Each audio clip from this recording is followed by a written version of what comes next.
بسم اللہ الرحمن الرحیم۔ دوستو، حضرت سیدنا معقل بن یسار رضی اللہ تعالی عنہ سے مروی ہے کہ نبی کریم صلی اللہ علیہ وسلم نے ارشاد فرمایا، جو شخص صبح کے وقت 3 بار اعوذ باللہ السمیع العلیم من الشیطان الرجیم کہے اور سورہ حشر کی آخری 3 آیات پڑھے تو اللہ عز و جل اس کے لیے 70,000 فرشتے مقرر کر دیتا ہے جو شام تک اس کے لیے دعائے رحمت کرتے ہیں، اور اگر اس دن مرے تو شہید ہوں گا، اور شام کو پڑھے تو صبح تک یہی فضیلت ہے۔ سورہ حشر کی 3 آخری آیتیں یہ ہیں: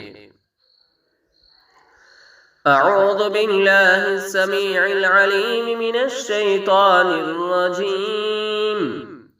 هو اللہ الذی لا الہ الا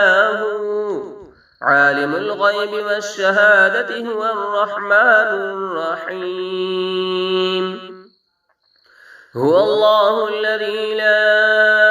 الہ الا الملک القدوس السلام المؤمن المہیمن العزیز الجبار المتکبر سبحان اللہ عما یشرکون، هو اللہ الخالق البارئ المصور له الاسماء الحسنى يسبح له ما في السماوات والارض وهو العزيز الحكيم، صدق اللہ العظیم۔ دوستو، اگر آپ پہلی مرتبہ ہمارے چینل پر آئے ہیں تو ہمارے چینل کو سبسکرائب کیجئے، بیل آئیکن پریس کیجئے، اس ویڈیو کو لائک کیجئے اور اس ویڈیو کو اپنے دوستوں اور رشتہ داروں میں ضرور شیئر کیجئے۔ السلام علیکم ورحمۃ اللہ وبرکاتہ۔